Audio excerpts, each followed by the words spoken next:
Hello students. In the last video we have discussed about the transport of oxygen. Today we will talk about the transport of CO2 through blood. Fine. Now we know that 70% of CO2 is transported in the form of bicarbonate ion, 20 to 25% is transported through RBCs in the form of carb amino hemoglobin complex and 7% CO2 is transported through plasma in the dissolved form. ये हमने last video में discuss किया था, है ना। और हमने ये भी डिस्कस किया था कि हीमोग्लोबिन के पास 4 साइड्स हैं, मतलब एक टाइम पर हीमोग्लोबिन 4 ऑक्सीजन मॉलिक्यूल्स को कैरी कर सकता है। Fine. And when the concentration of O2 is very high, all the 4 sides of hemoglobin will get occupied. Fine. And we know the partial pressure of oxygen is very high in the alveoli but low in the tissue. Then in the alveolar site this complex will be formed. Binding of oxygen and hemoglobin results in the formation of a complex which is known as oxyhemoglobin. Fine. But what happens in the tissue?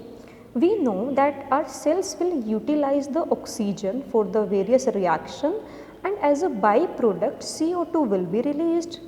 That means at tissue site the concentration of CO2 is very high.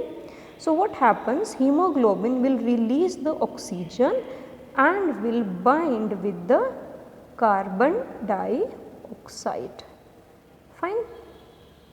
So at alveolar site binding of hemoglobin and oxygen will takes place, but at tissue site binding of hemoglobin and CO2 will takes place, and this complex is known as carb amino hemoglobin, that is binding of CO2 and hemoglobin.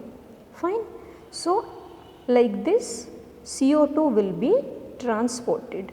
बस हमें इतना याद रखना है कि tissue level पर CO2 ज़्यादा है और एल्वियोलर साइट पर ऑक्सीजन ज़्यादा है, तो CO2 की जो बाइंडिंग है वो टिश्यू साइट पर ही ज़्यादा होगी। अब ये रिएक्शन आपका रिवर्स डायरेक्शन में जाएगा, बिकॉज टिश्यू लेवल पर तो CO2 ज़्यादा है, लेकिन बाद में कहाँ पर? एल्वियोलर साइट पर, जहाँ हीमोग्लोबिन को लगेगा कि ऑक्सीजन की कंसंट्रेशन ज़्यादा है, वो CO2 को रिलीज़ कर देगा और फिर से ऑक्सीजन से बाइंड कर देगा और फिर से रिएक्शन उसी डायरेक्शन में चल पड़ेगा। Again at the tissue level haemoglobin will release O2 bind with the CO2. Fine. Now let's discuss that how CO2 is transported in the form of bicarbonate ion. Maximum CO2 is transported in the form of these ions. Fine. Now our RBCs contain an enzyme called as carbonic anhydrase. Very high concentration of this enzyme is present in RBCs. However, minute quantities of this enzyme is also present in the plasma. Fine. Now what happens? We know that at tissue level the concentration of CO2 is very high. So at tissue level CO2 will bind with the water in the presence of carbonic anhydrase and will form bicarbonate ions. These will be dissociated into positive and negative ions in the presence of carbonic anhydrase. Fine. Now at tissue level this reaction proceeds in further direction, but at alveolar side this reaction will be in opposite direction.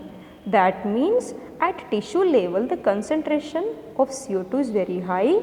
So CO2 will be trapped in the form of bicarbonate ion, but at the alveolar site this complex will be dissociated and CO2 will be transported, and after that from alveoli gets released from the alveoli into the atmosphere. Fine. अब आपको कोई रट्टाफिकेशन की ज़रूरत नहीं है कि concentration किसकी कहाँ ज़्यादा है। इस पूरे टॉपिक में अगर आपको ये याद रह जाता है कि कंसंट्रेशन किसकी कहाँ ज़्यादा है, आप दोनों टॉपिक कर सकते हो, transport of oxygen as well as transport of CO2। Just remember एलवीलाई, एलवीलाई में आपका O आता है, फाइन। टिश्यू में तो O नहीं आता ना आपका, O मीन्स ऑक्सीजन, तो एलवीलाई के अंदर O है, ये देखो। That means at alveolar site the concentration of O2 is very high and at tissue site the concentration of CO2 is very high. So obviously at tissue level CO2 will bind, in the alveolar level oxygen will bind, fine, and at tissue level CO2 is trapped in the form of bicarbonate ion. However, at alveolar site this complex will dissociated into CO2 and water. That means CO2 from the alveolar site get released into the atmosphere, fine. Last is that every 100 ml of deoxygenated blood can deliver 4 ml of CO2 to the alveoli. In case of oxygen, this data was every 100 ml of oxygenated blood delivers 5 ml of oxygen to the cells, but in case of CO2 it is 4 ml, fine. In case of oxygen, you can say the maximum transport of oxygen takes place through RBCs, but in case of CO2 the maximum transport of it takes place through bicarbonate ions, fine. So it was all about our today's topic.